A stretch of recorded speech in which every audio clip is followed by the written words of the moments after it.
natuke meeleolusid Kärsnas Nurme farmi juures. Meile tuli traktor kohale.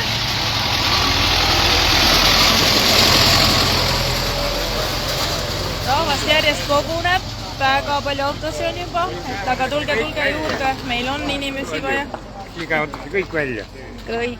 Meid süüdistatakse, et me oleme vandenõuteoreetikud ja laamendame ja lõhume ja ähvardame inimesi ja kõik inimesed siin võivad, on ju, me võime kinnitada, et mitte kunagi siit seltskonnast pole keegi kedagi ähvardanud ega midagi lõhkunud, on ju.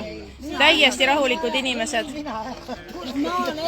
Maaleht kirjutab meist sellist asja rahulikest inimestest, et täitsa piinlik on lugeda. Täitsa provokatsioon, jah, et küsimus tekibki, et mis eesmärgil, et näidata meid lamemaalast ja poetagust.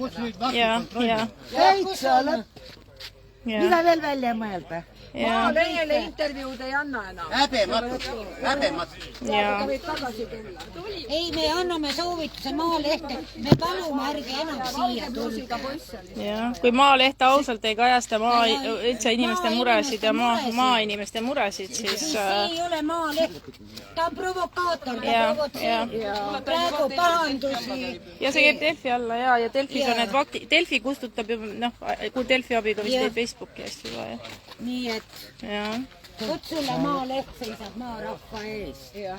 Vastupidi, Provokatseerib kõik. Näitame natuke ringi ka meil siin söögilauad veel ja Ikka väga toidud, joogid kõik olemas.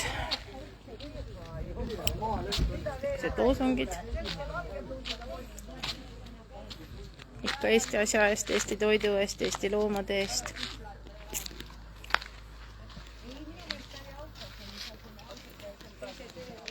Seda on mitmeid kordi proovitud keerata mingiks poliitiliseks ürituseks, mida see ei ole, sellepärast et siin on väga palju erinevaid ühendusi, erakondi, kõik on sõbralikult koos, keegi ei tee poliitikat, kõik muretsevad lihtsalt enda loomade pärast, toidu pärast.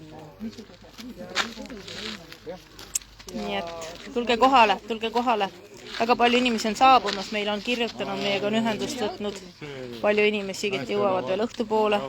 Hästi palju on toetust avaldatud, päriselt hästi palju, et see on nii tänuväärne lihtsalt. Et igal juhul me oleme nagu super tänulikud kõikidele, kes viitsivad kohale tulla, kes saavad kohale tulla. Ja oleme tänulikud inimestele, kes siia meile toitu tõid.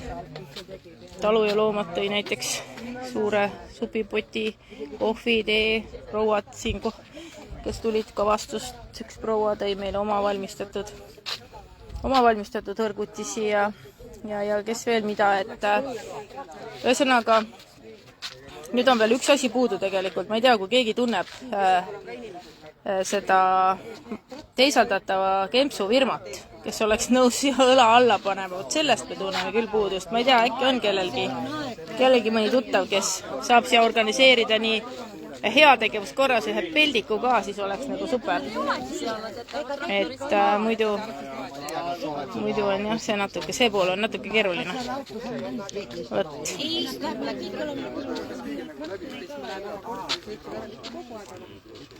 Aga tulge kohale ja oleme ise oma elu peremehed nii-öelda. Ärme lase öelda, ärme lase otsustada ebaõiglusel võita.